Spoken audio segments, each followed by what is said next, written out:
हिंदी भाषा प्रेमियों, मेरे प्रिय बच्चों, आज हम हिंदी साहित्य की भक्तिकालीन युग के रहस्यमयी संत कवि कबीर जी की साखियाँ, ये एक तरह से दोहे की तरह ही होती हैं, उनको पढ़ेंगे और इनके अर्थों को समझकर आज के युग में भी कितनी गहन बातें इन साखियों में कही गई हैं, उनको समझते हुए अपने जीवन में इन्हें उतारने का प्रयत्न करेंगे, क्योंकि इनमें जिन मूल्यों की बात की गई है वो आज भी उतने ही सार्थक हैं और उनको अपने जीवन में उतारने की आज भी उतनी ही ज़रूरत है जितनी कभी संत कबीर जी के समय में रही होगी। कबीर जी ने इन्हें साखियाँ क्यों कहा है? साखियाँ, साखी शब्द का बहुवचन है और साखी शब्द है साक्षी से बना है। साक्षी यानी कि गवाह। तो संत कवि जो कबीर जी हैं, वे श्रोता को साक्षात गवाह, साक्षी बनाकर उसे अपने सामने बिठाकर ये बात बता रहे हैं, ज्ञान दे रहे हैं, जो कि इन दोहों के माध्यम से दिया गया है, तो इसलिए इन्हें साखियाँ कहा गया है। आइए पहली साखी पढ़ते हैं और उसको समझने की कोशिश करते हैं। जात न पूछो साध की, पूछ लीजिए ज्ञान। साध साधु के लिए कहा गया है और जाति। जात न पूछो साध की, पूछ लीजिए ज्ञान। मोल करो तलवार का। तरवार जो शब्द है तलवार का ही रूप है। पड़ा रहन दो म्यान। म्यान जो कि तलवार का जो कवर होता है, जिसे आप लोग कहते हैं, जिसमें उसको रखा जाता है, उसे म्यान कहते हैं। तो कबीर जी कहते हैं कि जो साधु पुरुष हैं, सज्जन पुरुष हैं, ज्ञानी पुरुष हैं, अब उनसे आप उनकी जाति थोड़ी पूछोगे, उनकी जाति का क्या करोगे? उनसे तो क्या पूछना है हमें? उनसे उनका ज्ञान जानना है। उनके पास अगर कोई विशेष ज्ञान है तो हमें उनसे उसके बारे में बात करनी चाहिए, उनसे ज्ञान लेना चाहिए और उसे अपने जीवन में उतार कर जीवन को बेहतर बनाने की आवश्यकता है, ना कि हमें जाति पाति और धर्म के क्या कहते हैं कि उसमें भेदभाव में नहीं पड़ना है। साधु लोगों की जाति से हमें कोई लेना देना नहीं है, क्योंकि उनका ज्ञान ही उनकी जाति है। और इसके लिए वे एक उदाहरण देते हैं कि मोल करो तलवार का मूल्य करते हैं हम जब बाज़ार में जाते हैं, तो ये थोड़ी देखते हैं कि म्यान कितनी सुंदर है। ठीक है, वो भी सुंदर होनी चाहिए, अच्छी होनी चाहिए, पर उसका मूल्य तो उतना ही है। मतलब उसका महत्व यही है कि बस तलवार को उसके अंदर सहेज के रखा जाए।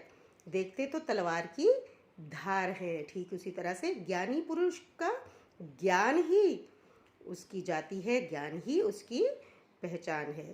तो इस दोहे के माध्यम से कबीर जी हमें जाति पाति जैसी ये जो छोटी हमारी सोच है, इंसानों में भेदभाव जो हम करते हैं, उससे हमें दूर रहने के लिए, उससे बचने के लिए हमें कहा गया है। आइए अब हम अगली साक्षी देखते हैं। साखी, आवत गारी एक है, उलटत होई अनेक। आप देखते हो बच्चे लोग खासतौर पे आपस में झगड़े होते हैं, एक ने गाली दी, दूसरे ने दूसरी दी, तीसरे ने तीसरी दी, चलो जी बढ़ती गई बात। यही कबीर जी कह रहे हैं, आवत गारी एक है, उलटत होई अनेक। कह कबीर नहीं उलटिए, वही एक की एक। अभी एक कोई मूर्ख व्यक्ति है, बच्चा मूर्ख है, नहीं उसको समझ आ रही कि अगर मन में कोई गुस्सा है या आपके मन में कोई भी भाव है, आप सामने वाले को नहीं भी पसंद कर रहे हैं, तो गालियाँ थोड़ी निकालना शुरू कर देंगे, तो अच्छी बात नहीं है।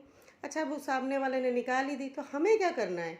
हमें उसको उलट करके, यानी उस गाली का जवाब फिर से गाली में नहीं देना है। ऐसा करेंगे तो क्या होगा? गालियों की लाइन लग जाएगी, उलट तो हुई अनेक हो जाएंगे। आपने दी, उसने दी, उसने दी, आपने दी, चल रहा है सारा चक्कर। तो कबीर जी कहते हैं कि ये नहीं करना है हमें।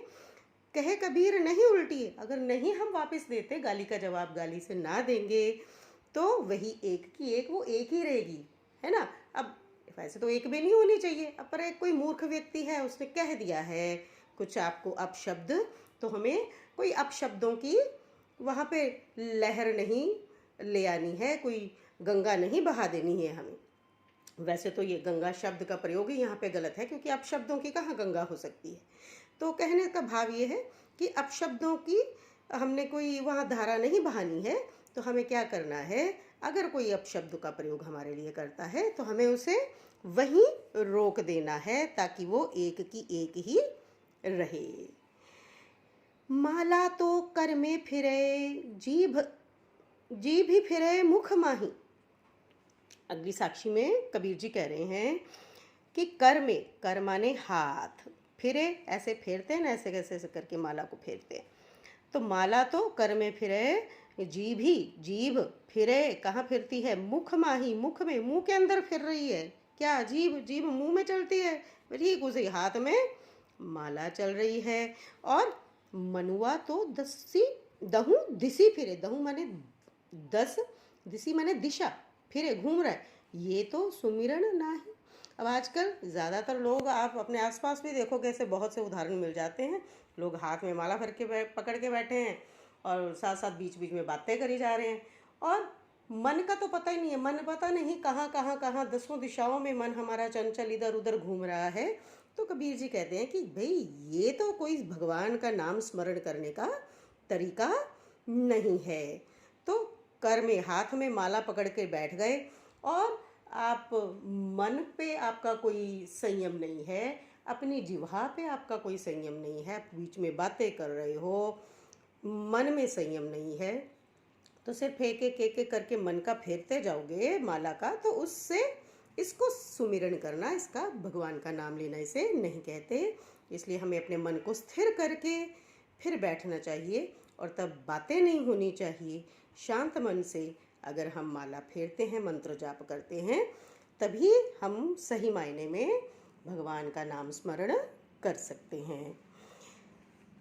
कबीर घास न निंदिए, कबीर घास न निंदिए, जो पाँव तली होए, उड़ी पड़े जब आँख में, उड़ी पड़े जब आँख में, खरी दुहेली होए। अब कबीर जी यहाँ पर घास का उदाहरण देके कह रहे हैं कि घास की निंदा नहीं करो। अब घास को थोड़ी कोई निंदा करने जाता है, हम किसकी निंदा करते हैं। या घास का उदाहरण दिया गया है कमज़ोर, असहाय, दबे कुचले लोगों के लिए। पाँव तले होना यानी कि जो हमसे नीचे हैं, वो किसी भी तरीके से, किसी भी ढंग से जो हमसे निम्न है, आर्थिक, सामाजिक, मानसिक दृष्टि से, किसी भी तरीके से जो हमसे छोटे हैं, उम्र में, ओहदे में, कहीं भी जो हमसे छोटे हैं, तो क्या करें, उनकी निंदा ना करें, उनको बुरा ना कहें, उनको, उनके साथ बुरा व्यवहार ना करें। क्यों ना करें, कहते कुछ छोटी सी चीज़ भी है वो बहुत दुख दे जाती है। खरी दुहेली होए, खरी बहुत ज़्यादा दुखदाई होती है। क्या, अगर इसी घास का छोटा सा तिनका भी उड़ी पड़े जब आँख में उड़कर अगर कहीं पड़ जाए तो कितनी दर्द होती है। हम सब कभी ना कभी इस चीज़ से गुजरते ही हैं, तो कितनी दुख जाती है आँख। तो ठीक उसी तरह से ऐसे लोग जिन्हें हम कुछ नहीं समझते, वो भी कभी ना कभी जीवन में हमें बहुत कष्ट दे सकते हैं, इसलिए उनके साथ बुरा व्यवहार नहीं करना चाहिए। तो इसमें मुख्यतः कबीर जी ने हमें यही संदेश दिया है कि हमें सबको एक समान समझकर उनका सम्मान करते हुए उनके साथ एक अच्छा व्यवहार सबके साथ हमें करना चाहिए। ये एक और दोहा है, अंतिम दोहा। जग में बैरी कोई नहीं, जो मन शीतल होए, या आपा को डार दे, दया करे सब कोई। वो कहते जग में, इस संसार में, कबीर जी कहते हमारा कोई बैरी नहीं है। ये जो हम समझते हैं फलाना हमारा दुश्मन है, ढिमकाना हमारा दुश्मन है, इससे हमारा वैर है, उससे वैर है, जो ऐसे मन में भाव आते हैं, क्यों आते हैं? क्योंकि हमारा मन शीतल नहीं है। मन का शीतल होना माने मन में किसी के लिए क्रोध नहीं होना, मन में किसी के लिए कोई वैर भाव नहीं होना। यदि मेरे मन में किसी के लिए कोई वैर भाव है ही नहीं, तो फिर मुझे कोई बैरी संसार में कहाँ नज़र आएगा।